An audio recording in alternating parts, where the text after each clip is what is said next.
الحمد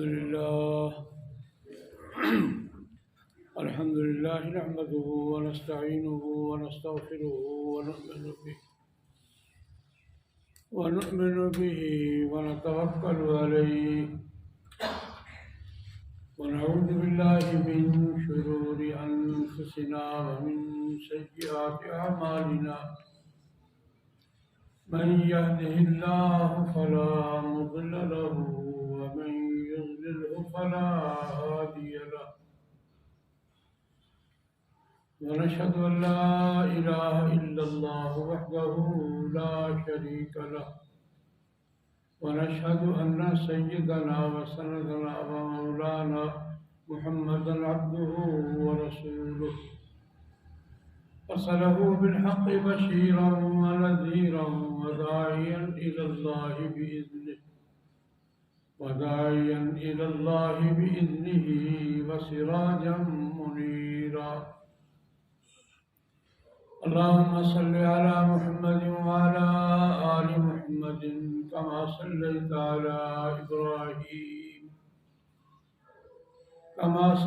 على إبراهيم وعلى آل إبراهيم إنك حميد مجيد. اللهم بارك على محمد وعلى آل محمد كما باركت على إبراهيم وعلى آل إبراهيم إنك حميد مجيد. أما بعد فأعوذ بالله من الشيطان الرجيم. بسم الله الرحمن الرحيم. يا أيها الذين آمنوا اذكروا نعمة الله عليكم إذ جاءتكم جنود فأرسلنا عليهم ريحا وجنودا لم تروها وكان الله بما تعملون بصيرا. صدق الله العظيم.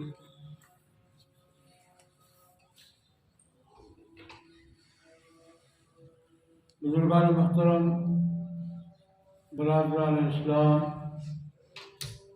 قرآن مقدس کی ایک آیت کریمہ تلاوت کی ہے. مختصر وقت کے اندر اس آیت مبارکہ کی روشنی میں کچھ ضروری باتیں عرض کرنے کی کوشش کروں گا. اللہ جل جلالہ وعظمہ کی بارگاہ میں دعا فرمائے خداوند ذوالجلال مجھے صحیح عرض کرنے کی، آپ حضرات کو صحیح سننے کی، مجھے آپ کو سب مسلمان بلکہ انسان بھائیوں کو صحیح بات سمجھنے، قبول کرنے اور اس پر عمل کرنے کی توفیق آمین. بسم اللہ. بات چل رہی ہے جہاد کے معاشی پہلو پر، معاشی جنگ پر. جناب نبی کریم صلی اللہ علیہ وسلم کے مقابلے میں کفار عرب نے اور کفار عرب کے مقابلے میں جناب نبی کریم صلی اللہ علیہ وسلم اور صحابہ کرام نے معاشی کشمکش کا ہتھیار بھی استعمال کیا. یہ بھی جنگ کا حصہ ہے، جہاد کا حصہ ہے. معاشی ناکہ بندی کرنا، بائیکاٹ کرنا، محاصرہ کرنا، یہ بھی جنگوں کا حصہ رہا ہے. اور جناب نبی کریم صلی اللہ علیہ وسلم کے زمانے میں، صحابہ کے دور میں بھی یہ بڑے بھرپور طریقے سے استعمال ہوا. اس کا مختلف پہلو میں نے عرض کیا. جہاد کی ایک اور قسم بھی ہے جسے جناب نبی کریم صلی اللہ علیہ وسلم نے ایک حدیث میں یوں ارشاد فرمایا: جاہدوا باموالکم وانفسکم والسنکم. اپنی جانوں کے ساتھ جہاد کرو، مقابلہ، لڑائی.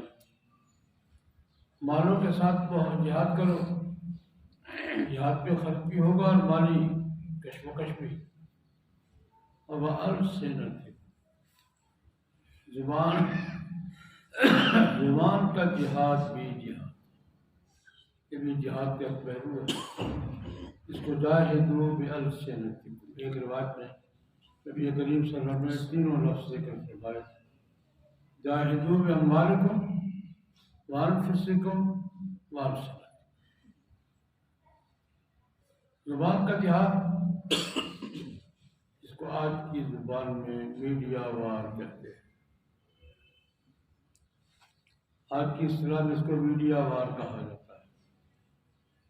نفسیاتی جنگ، خطابت کی جنگ، پروپیگنڈے کی جنگ، الزامات کی جنگ، جوابات کی جنگ، یہ بہت بڑا وسیع میدان ہے، اور آج کی جو جنگیں ہوتی ہیں ان میں سے 50% سے زیادہ یہی جنگ ہوتی ہے۔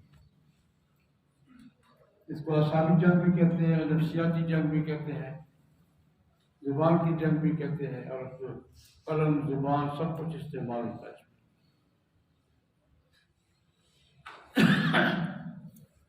بخاری شریف کی روایت ہے، غزوہ احزاب قرآن پاک میں ذکر ہے اس کا،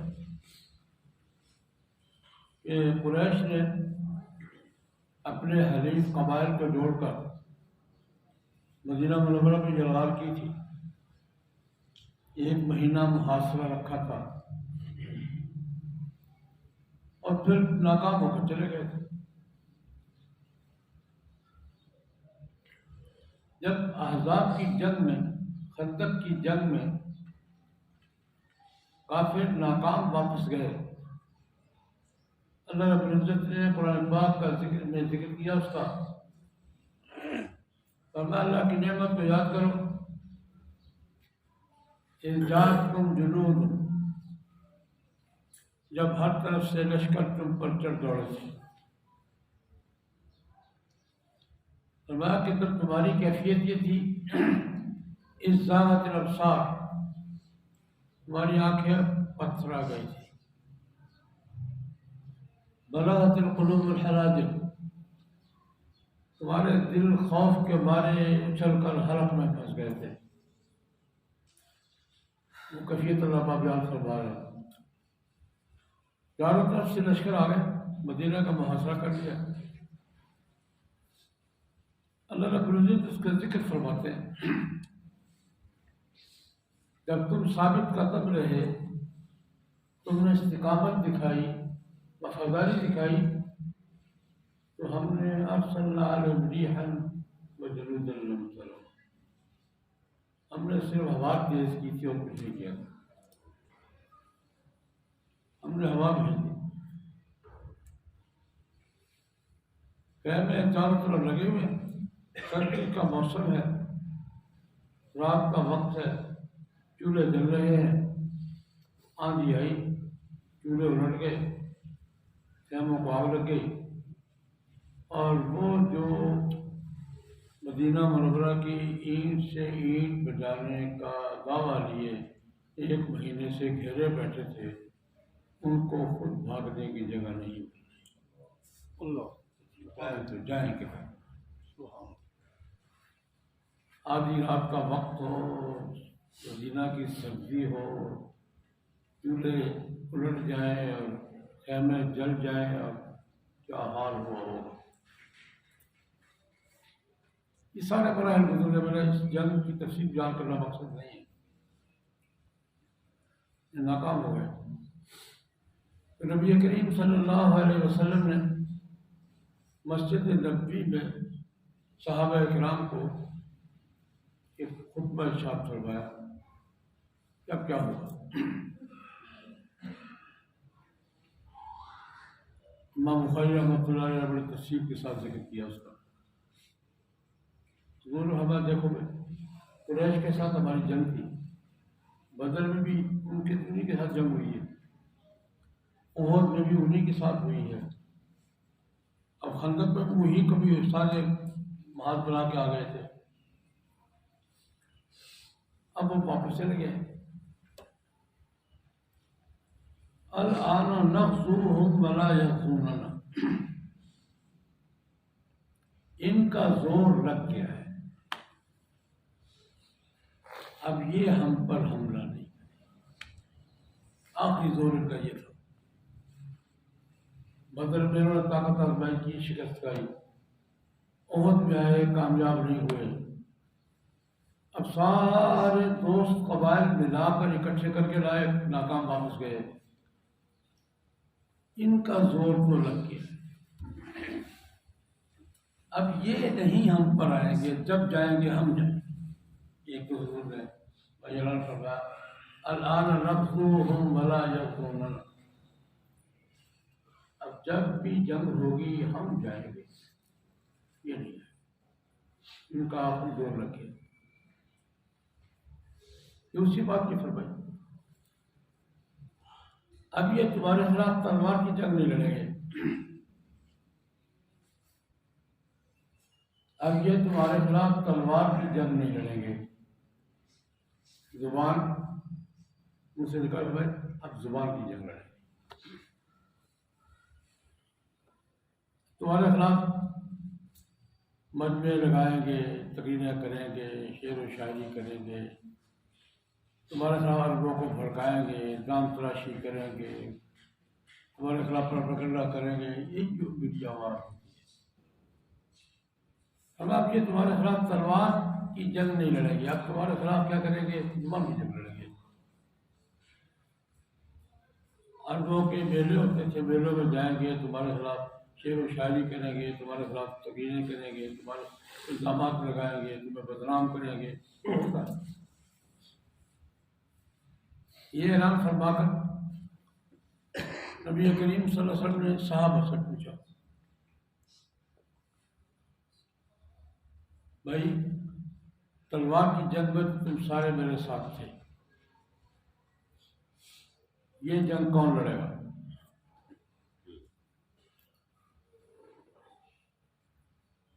تلوار کی جنگ تھی، مال کی جنگ تھی، سب میرے ساتھ تھے، مال بھی خرچ کیے، لڑائی بھی لڑی، مقابلے بھی کیے، شہید بھی ہوئے، زخمی بھی ہوئے۔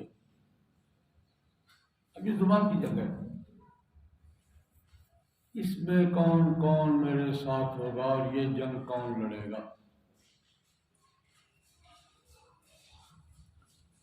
انس بن مالک رضی اللہ تعالیٰ عنہ فرماتے ہیں، تین آدمی کھڑے ہوئے سامنے، بس ہم لڑیں گے۔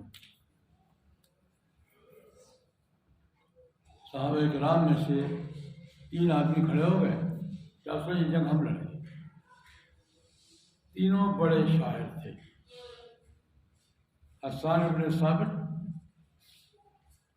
عبداللہ بن رواحہ اور کعب بن مالک رضی اللہ عنہ۔ کھڑے ہو جاؤ، ٹھیک ہے، یہ جگہ ہم لڑیں گے۔ تینوں بڑے شاعر تھے، یہ تین شاعر تھے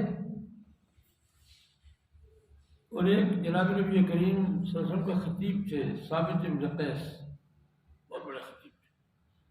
خطیب ہوتا ہے، یہ پہلی شخصیت ہے جس کو خطیب اسلام کا لقب دیا گیا ان کی زندگی میں، خطیب الاسلام۔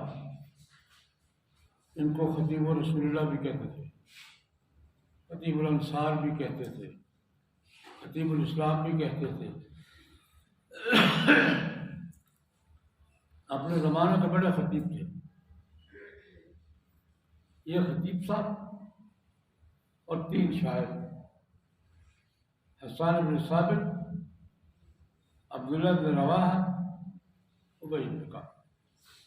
کیا سلام لڑیں گے؟ ٹھیک ہے، انہوں نے آپس میں تینوں شاعروں نے تقسیم کر لیا، آپس میں تقسیم کار کر بغیر پرانے کے ساتھ لڑی گئی جنگ، ایسی نہیں، ایسی جنگ لڑی کہ جو کسی کو سامنے آنے کی ہمت نہیں ہوئی، پوری پرانے کے ساتھ جنگ لڑی ہے انہوں نے۔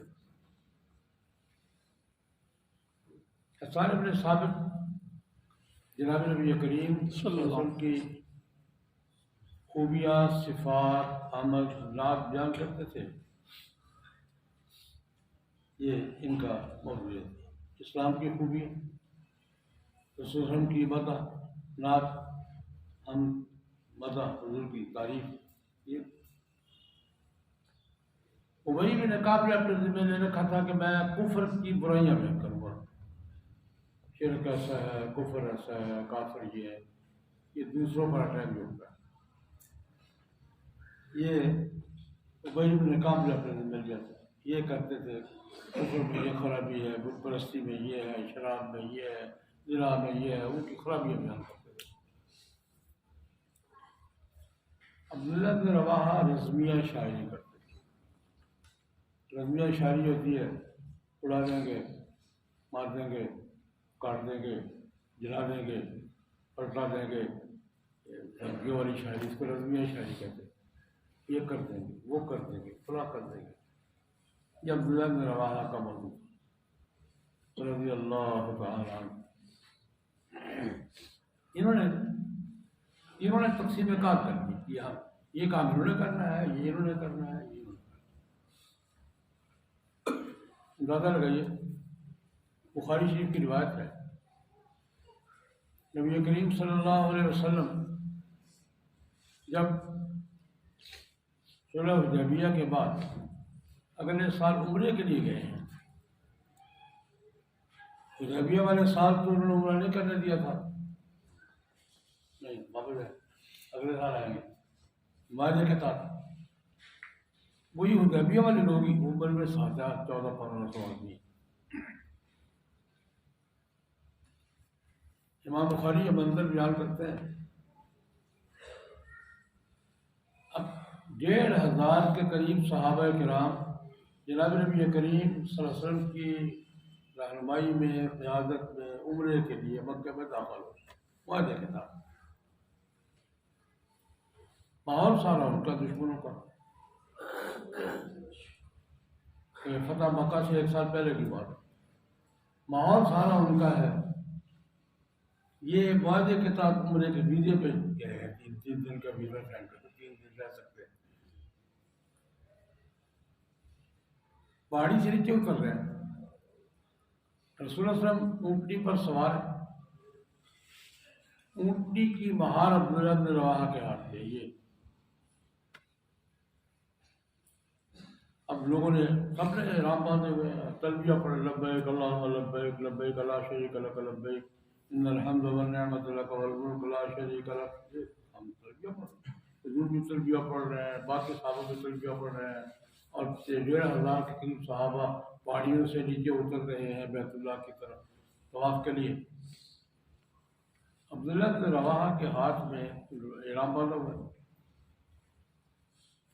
یہ اپنے شعر گا رہے ہیں، اڑا دیں گے، مار دیں گے، پاڑ دیں گے، کاٹ دیں گے، یہ کر دیں گے، وہ کر دیں گے. باقی لبیک اللہم لبیک پڑھ رہے ہیں. اور عبداللہ بن رواحہ اپنی شاعری کر نعرے لگا رہے، اڑا کر رکھ دیں گے، فنا کر دیں گے، تباہ کر دیں گے. یہ شاعری ہو نیچے اتر رہے ہیں. حضرت عمر رضی اللہ تعالیٰ عنہ نے یوں دیکھا عبداللہ بن رواحہ کی طرف دور سے، زبان سے کچھ نہیں کہا، گھورا، اشارہ تھا، کیا کریں، یوں ہاتھ کے اشارے سے تو کعبے میں جا رہے کیا کر رہے ہو.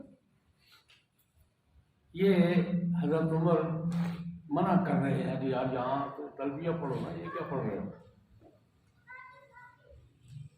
حضرت عمر کو یوں اشارہ کرتے جناب نبی کریم صلی اللہ علیہ وسلم نے دیکھ لیا. بتاؤ یا عمر، عمر چھوڑو اس کو پڑھنے دو. بتاؤ یا عمر، عمر اس کو پڑھنے دو.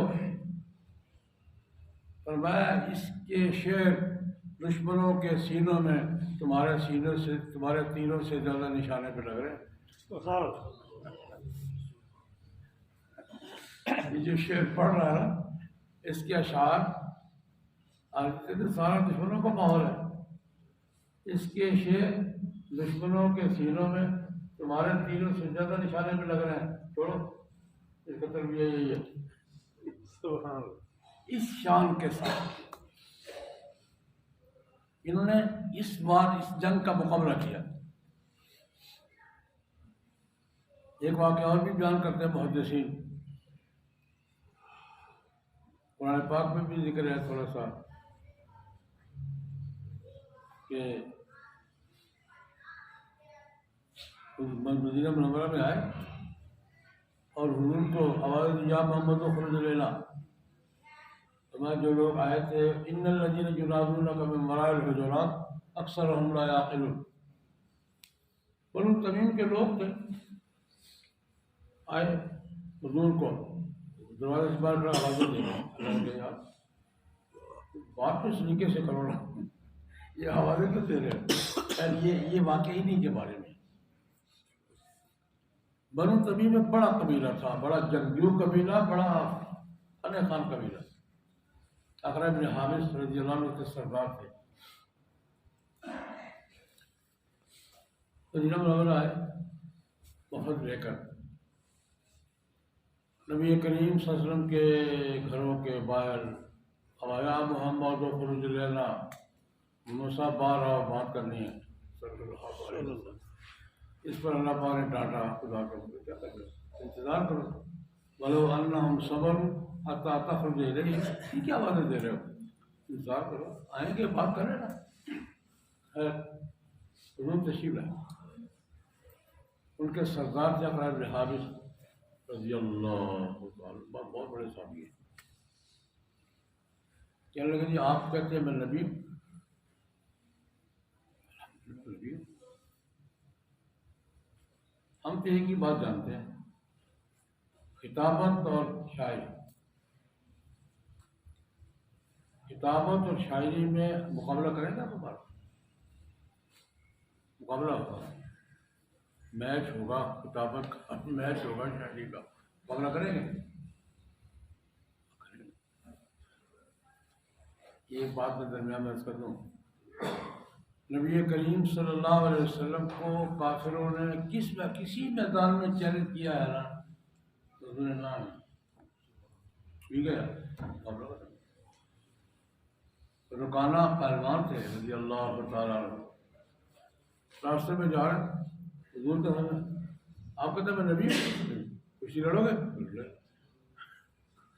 اب نبوت کا کشتی سے کیا تعلق ہے؟ تو گجرے والا کا ہوگا. حضرت رکانہ رضی اللہ تعالیٰ عنہ راستے میں جا رہے ہیں، یا محمد جی آپ کہتے ہیں نبی ہوں، وہی آتی ہے، کشتی لڑو گے؟ لڑے آ جاؤ.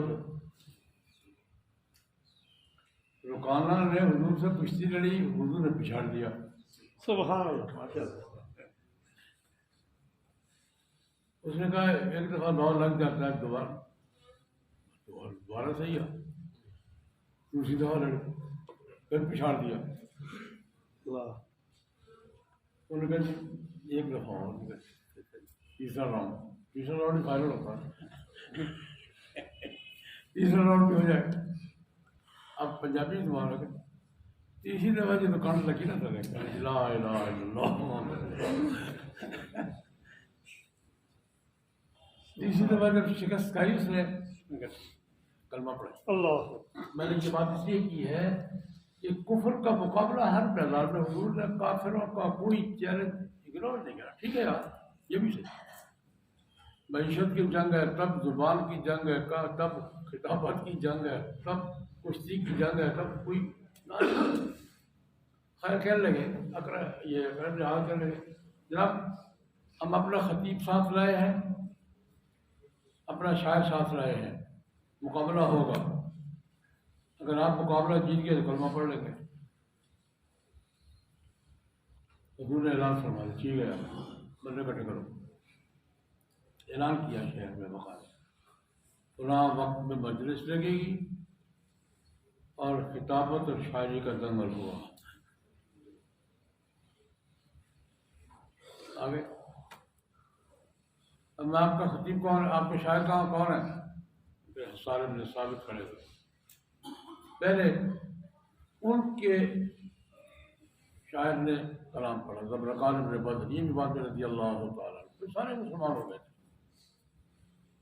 شعر و شاعری میں اپنا میرا قبیلہ یہ ہے، میرا خاندان یہ ہے، میرا باپ ایسا، جیسے ہوتا ہے ہمارا دادا ایسا تھا، ہمارا پردادا ایسا تھا، ہمارے علاقہ ایسا ہے، ہمارے پہاڑ ایسے ہے، وہ کون پڑھ دیا۔ نبی کریم صلی اللہ علیہ وسلم نے حسان بن ثابت سے کہا، ثابت کو جواب دو۔ حسان بن ثابت اسلام کی خوبیاں، نبی کے نعت، حضور کے سب سے بڑے نعت خوان یہ ہیں۔ تمہارا خطیب کون ہے؟ تمہارا اقرا صاحب خود ہی تھے، انہوں نے خطابت میں اپنے جوہر کو کیسے خطیب کیا کرتے ہیں۔ کتابت خطیب جب موج میں ہو، وہ مقابلہ بھی ہو، تو کیا کرتا ہوں؟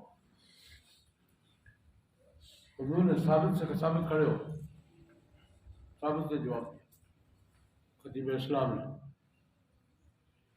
شاعری کا مقابلہ ہوا، کتابت کا مقابلہ ہوا،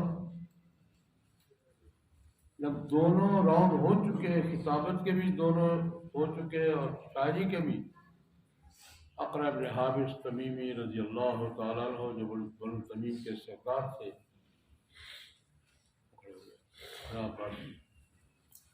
آپ کا خطیب بھی ہمارے خطیب سے بڑا ہے، آپ کا شاعر بھی ہمارے شاعر سے بڑا ہے، ہم اپنی شکست تسلیم کرتے ہیں، کلمہ پڑھتے ہیں، اشہد ان لا الہ الا اللہ۔ سبحان اللہ۔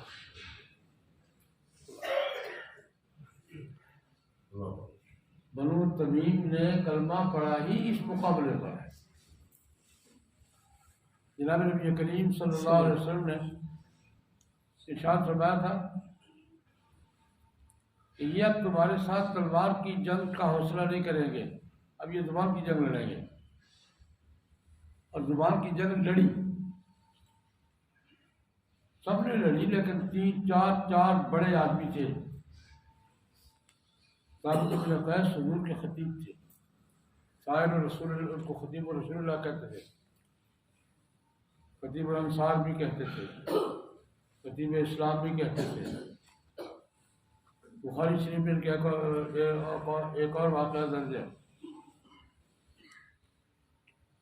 قرآن پاک کی آیت تفسیری، یا ایھا الذین آمنوا لا ترفعوا اصواتکم فوق صوت النبی ولا تجهروا له بالقول كجهر بعضكم لبعض ان تحبط اعمالكم وانتم لا تشعرون۔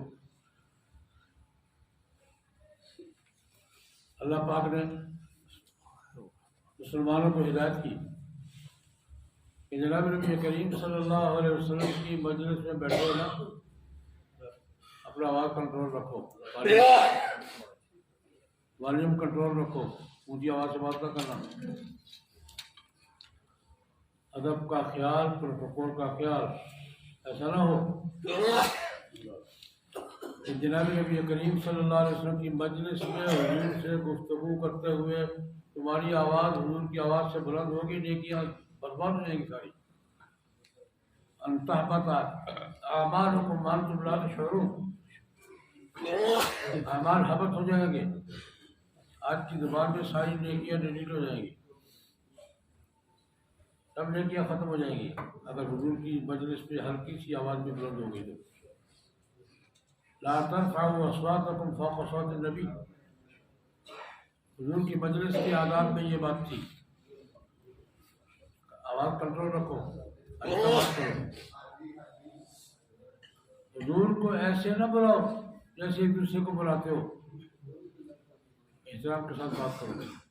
یہ قرآن پاک میں اللہ رب العزت نے نبی کریم صلی اللہ علیہ وسلم کی مجلس کی آداب بیان فرمائے، آج بھی یہی آداب ہے، اللہ پاک سب کو لے جائے۔ مکہ مکرمہ کا حکم یہ ہے جتنا شور بچا سکتے بچاؤ یار۔ مکہ مکرمہ میں جب تلبیہ پڑھتے ہیں پوری وادیاں گونجتی ہیں، پورا ماحول گونجتا ہے، جتنی دور سے لگا سکتے لوگ، تکبیر میں، تلبیہ میں۔ مکہ میرا گھر ہے لیکن وہ میرے حبیب کا گھر ہے، وہاں آواز منہ سے نہیں نکلنی چاہیے، نٹ خانہ کعبہ کا آداب کیا ہے؟ چلو کلمہ پڑھو، تلبیہ پڑھو، تکبیر پڑھو، جتنی ضرورت لگا سکتے لگاؤ یار۔ اور روزہ اطہر کے آداب کیا ہے؟ سجدہ، خاموش، مکمل خاموش۔ آج بھی حضور کے روزہ اطہر پر یہ آیت کریمہ وہ لکھی ہوئی ہے، اللہ پاک سب کو زیارت کروائے۔ یا ایھا الذین آمنوا لا ترفعوا اصواتکم فوق صوت النبی ولا تجهروا له بالقول كجهر بعضكم لبعض۔ رسول اللہ کے محفل میں ہو اونچی آواز سے بات نہیں کرنی، جیسے ایک دوسرے کو پکارتے ہوئے بے تکلفی نہیں اختیار کرنی۔ اگر ایسا ہوا ان تحبط اعمالکم، تمہاری نیکیاں برباد ہو جائیں گی، انتم لا تشعرون، تمہیں پتہ بھی نہیں چلے گا۔ میں بات سمجھانے کے لیے کیا کرتا ہوں، نیکیاں ڈیلیٹ ہو جائیں گی، پتہ بھی نہیں چلے گا گئی کدھر ہے۔ یہ جو آیت نازل ہوئی نا، دو بندے بہت پریشان ہوئے۔ ایک یہ خطیب صاحب، صدیق حضرت عمر، ان کی آواز بلند تھی۔ بعض لوگوں کی آدمیوں کی آواز اتنی بلند ہوتی ہے کہ آہستہ بولنا چاہے تب بھی نہیں بول سکتے، ہوتا ہے آواز ہی بلند، کیا کریں۔ حضرت عمر رضی اللہ تعالیٰ عنہ اس قدر محتاط ہوئے، پھر بخاری شریف کی روایت ہے، اتنی آہستہ بات کرتے تھے، اتنی آہستہ بات کرتے کہ رسول اللہ صلی اللہ علیہ وسلم کو اکثر پوچھنا پڑتا تھا عمر کیا کہا کی بولے، کہ ایسا نہ ہو کہ میری نیکیاں برباد ہو جائیں۔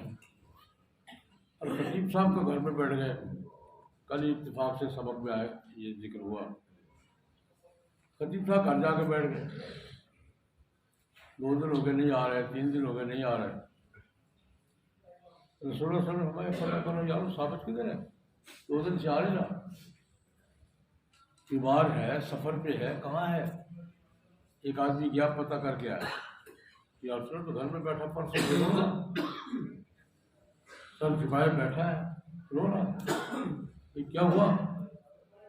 چل وہ آیت نہیں سنی تم نے؟ قرآن پاک کا حکم ہے کہ حضور کی آواز سے آواز بلند ہوئی تو نیکی برباد، میری پچھلی تو برباد ہو گئی ہیں، آئندہ کیا بنے گا؟ میری آواز ہی کنٹرول نہیں ہونی، کیا کریں؟ یہ بات میں کیا کرتا ہوں کہ نیکی کر کے نیکی کو بچانے کی فکر بھی کرنی چاہیے۔ بیٹھو نا، انہوں نے کہا یا رسول اللہ وہ تو 2 دن سے بیٹھا ہوا ہے، سر جھکا کے گھر میں، گھر سے باہر نہیں نکل رہا، رو رہا کہ میری نیکیاں برباد ہو گئی ہیں ساری۔ انہوں نے جا کے کہو، اس کو بشارت دو، اس کی نیکیاں برباد نہیں ہوئی، میری طرف سے بشارت دو کہ تم جنتی ہو، اس کو جنتی ہونے کی بشارت دو۔ تو خیر میں یاد کر رہا ہوں کہ ایک محاذ یہ بھی ہے، جہاد آخری بات لڑنا ہی ہے، لیکن لڑنے کے علاوہ مال خرچ کرنا یہ بھی جہاد ہے، معاشی جنگ یہ بھی جہاد ہے، زبان کی جنگ یہ بھی جہاد ہے، دفاع کرنا یہ بھی جہاد ہے، کفر کو ڈرانا یہ بھی جہاد ہے، یہ بھی جہاد کے مختلف شعبے ہیں۔ یہ بات میں نے شیئر کی ہے کہ آج ہمارے بھائی فلسطینی بھائی جہاد کر رہے ہیں، جہاد کر رہے ہیں نہیں کر رہے ہیں؟ کر رہے ہیں جہاد میں۔ اس جہاد میں اگر ہم جا کے لڑ نہیں سکتے، باقی کام تو کر سکتے ہیں نا۔ صحیح ہے نا؟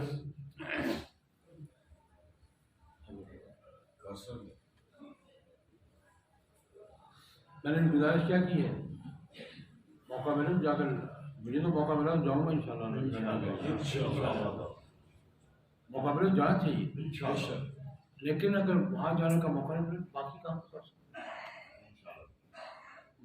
معاشی جنگ لڑ سکتے ہیں، بائیکاٹ کی بات کر سکتے ہیں، ہم زبان کی جنگ لڑ سکتے ہیں، میڈیا کی جنگ لڑ سکتے ہیں، ہمیں اپنے بھائیوں کے ساتھ جس طرح ممکن ہو ساتھ دینا چاہیے، جس محاذ پر جس شعبے میں ہم کوئی بھی کردار ادا کر سکتے ہیں ادا کرنا چاہیے، بیت المقدس کی آزادی کے لیے اور اپنے مظلوم فلسطینی بھائیوں کی مدد کے لیے۔ اللہم صلی اللہ علیہ وسلم۔ ہے